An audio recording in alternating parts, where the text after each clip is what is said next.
Hey, how y'all doing this week? I'm Tim Glass with a word on the word. While you're here, don't forget, go ahead and hit the subscribe button. Subscribe to our channel, Word on the Word. Go ahead and hit that notification bell. That way you'll be notified when we upload new content.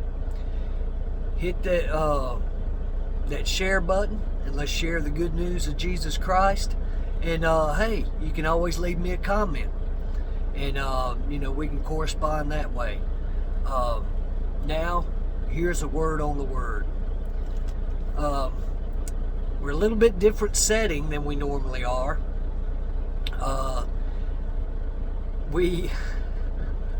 I'm in my truck, okay, and so we had Thanksgiving this past week, and man, I was crunched for time, and got to spend some time with family, which is always great. But I wasn't able to record when I normally do. So I said, well, we can take a word on the word on the road. Yes. So I don't know how often I'm going to do it on the road. Hopefully not very often, because it's not as convenient for me. Although it is interesting to see, the inner workings of a truck driver. Well, just what you can see, my window here, and my visor. My curtain that separates my bedroom from my driving. But anyway, enough of that. We finished up our study about being made in the image and likeness of God last week, and how that transferred from the old covenant to the new covenant, and what really kick-started it. Of course, it was Jesus, becoming flesh. We talked about that, really raising humanity up to the dignity that they had before the fall, and yet even greater, because now we can come participants in the divine nature. Anyway, check out that series if you haven't. It's a few weeks long, but they're about 30-minute bites, a little less than 30 minutes, and it's always good to kind of go back and refresh yourself. That I do that quite often. I don't watch myself, but I refresh myself with the teaching and everything. But anyway, this first week in Advent, this past Sunday was the first Sunday of Advent. And of course, Advent means coming, and we're anticipating the coming of Christ. And of course, we really celebrate that in two senses. The first being, the season of Christmas. Jesus was born; he became flesh, and we celebrate the nativity, and we do that, putting up Christmas tree, exchanging gifts, and different traditions for different families. But basically, that would be that. And but in the other sense, since Jesus has already come once, then we really anticipate his second coming. And by doing that, what we want to do is prepare ourselves. Jesus told us to watch and pray and be vigilant, and doing the things that we need to be doing,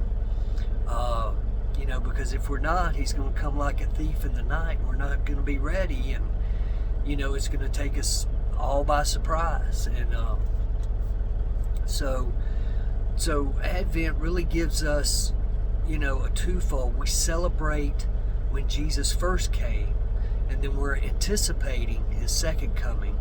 But in that anticipation, and and that waiting and that yearning, we need to prepare ourselves. So in these Advent reflections for these next 4 weeks, what I want to do is I want to look at the Holy Family,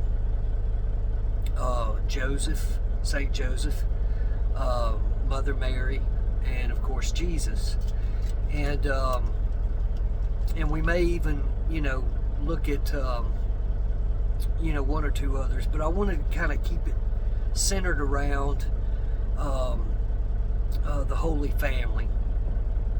And so I was going to start with Joseph this week, and I'm going to be starting in the Gospel of St. Matthew, chapter 1. It's going to be verses 18 through 25.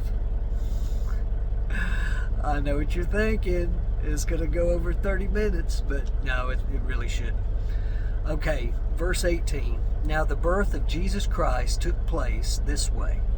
When his mother Mary had been betrothed to Joseph, before they came together, she was found to be with child from the Holy Spirit.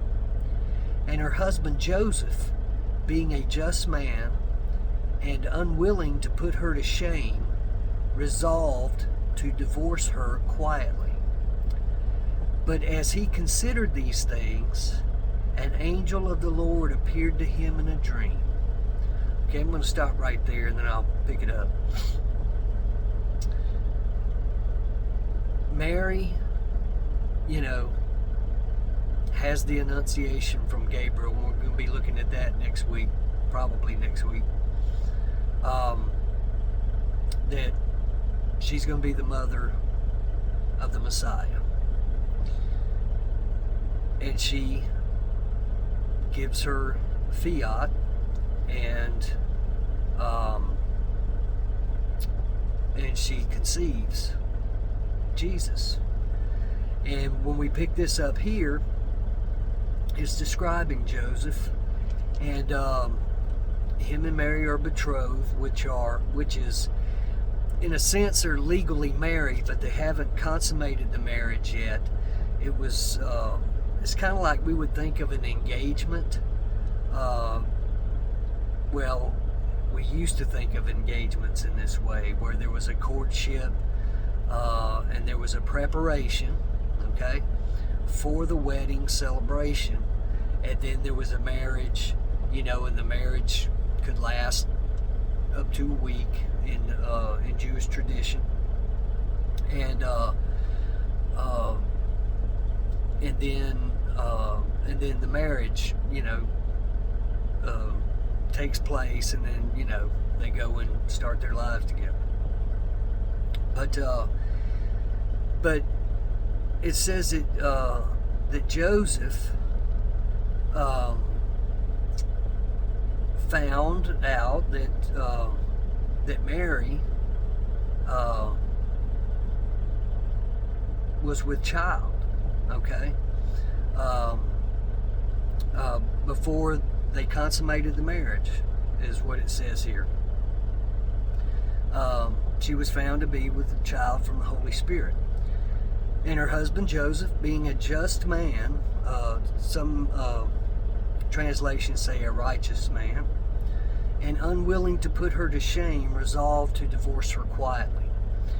Now, in the sense that Joseph was a just man, a righteous man,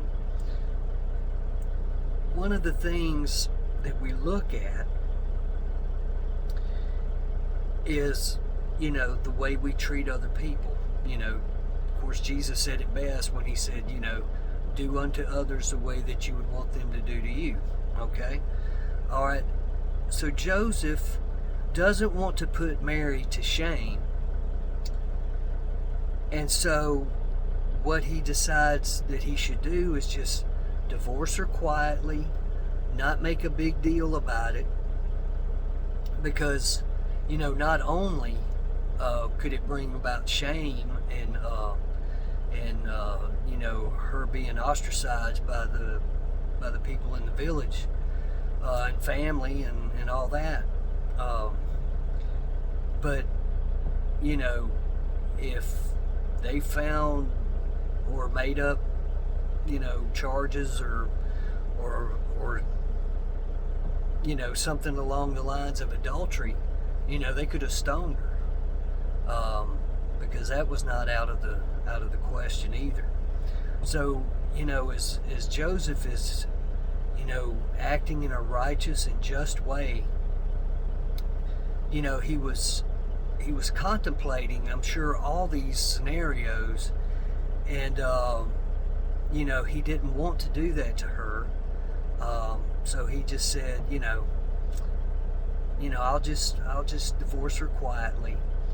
And then in verse 20 it says, as he considered these things, an angel of the Lord appeared to him in a dream, saying, Son of David, do not fear to take Mary as your wife, for that which is conceived in her is from the Holy Spirit. She will bear a son, and you shall call his name Jesus, for he shall save his people from their sins. And all this took place to fulfill what the Lord had spoken by the prophet. Behold, the virgin shall conceive and bear a son, and they shall call his name Emmanuel, which means God with us. And when Joseph woke from sleep, he did as the angel of the Lord commanded him. He took his wife, but he knew her not until she had given birth to a son, and he called his name Jesus. Okay, the next thing that I wanted to kind of touch on is, we a lot of times we'll say, we're going to sleep on this. We're going to make a very important decision. Let me think on that a while. Even praying about it. Let me sleep on it. Just give me a little bit of time to comprehend and consider and all these things that we were doing. Make sure that we're making the best decision that we possibly can. And as it says that Joseph had resolved to divorce her quietly, in the next verse he said, but as he considered these things, so he was still, running this stuff through his head, through his mind, what would be the best thing to do. And then in his sleep, in a dream, this angel comes to him and tells him, this is the Messiah. This is Jesus is going to be conceived, or is conceived within Mary, is from the Holy Spirit. And, tells him what his name will be. And it says that when Joseph woke from his sleep, he did as the angel of the Lord commanded him. And I think that as we reflect this Advent on the waiting for Christ, on the expectation of his coming, at Christmas in the manger, or the second coming, when Christ does return, that there's really two parts to that. I mean, he could come back in the blink of an eye, and history could be over with at that very moment, as we understand it. But also, people die every day, and if we're not ready for Jesus in that sense,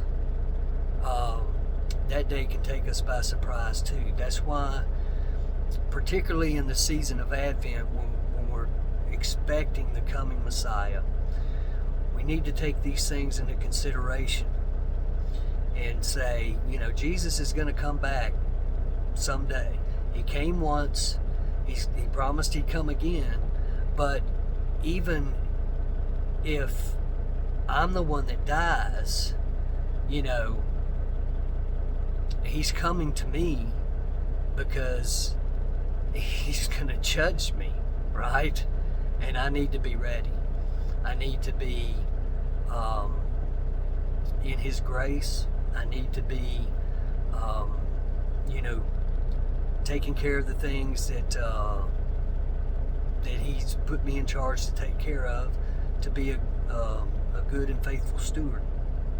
And I think that this is one of the reasons why He chose Joseph to be his earthly father, his foster father here on earth, is because he loved Mary. He wanted to do what was best for her, not to shame her or disgrace her, but to do what was right by her.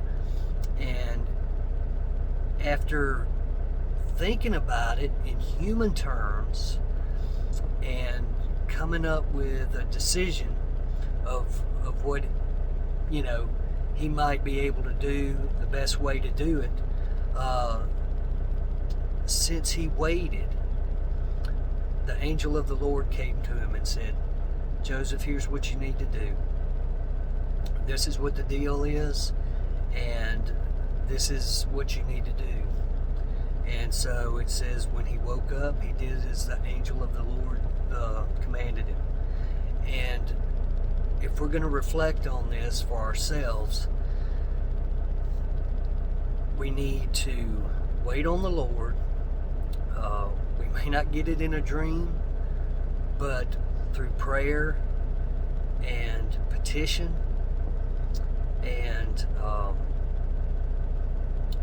through proper consideration, meditation, and thinking about things, God will reveal what He wants from us and how He wants us to take care of certain situations in our lives. And then, when He gives us that clear direction, that should be our command to do what He has called us to do. Now, you know, life is going to throw us some curveballs, and there's a lot of things that take a lot more patience than other things. You know, major decisions, you know, need to be worked out, you know, with spouses and children and, you know, parents, or, you know, whatever your life situation is. But being considerate of them, weighing their feelings and their thoughts into to what's going on, to come up with the best solution, and still, you know, taking those things and presenting them to God and saying, God, you know, we think about this and we thought about this, and, you know, what do you think about that? How would you want us to do this? What would be the best way for us to deal with it? And that's a way that we can anticipate God being active in our lives, anticipate His goodness and His blessing towards us when we're being obedient. And it helps us to exercise patience. And when we wait on the Lord and we're patient, you know, He may not be always on our time, but He never runs late. He always shows up just when we need Him in the miraculous way that only He can. So, guys, I appreciate your time this week. I know it's valuable to you, and you know, I do appreciate you spending some time with me. And you know, I keep you guys in my prayers. Please pray for me and my family, particularly when I'm out during the week, you know, driving. As a matter of fact, around Tuscaloosa, where I'm at right now, there was a few snow flurries flying around, so it's getting kind of cold out there. It's got that real Christmassy feel, and so, you know, I'm feeling it today. Of course, it's December 1 when I'm recording this, so we're starting December off really good down here in over in Alabama, and so it's got nice chilly weather. You know, I'm hoping there's not gonna, you know, be a foot of snow on the ground when I get up in the morning. But guys, I appreciate your prayers. I appreciate your time. I'm praying for you guys, and while you're here, just go ahead, hit the subscribe button to our channel, hit the notification bell, leave a comment or a suggestion. Love to correspond with you that way. And then hit that share button, and let's share the good news of Jesus Christ all over this World Wide Web. Guys, I appreciate it again. I love you guys. I'm praying for you. And happy Advent, and we'll talk to you next week.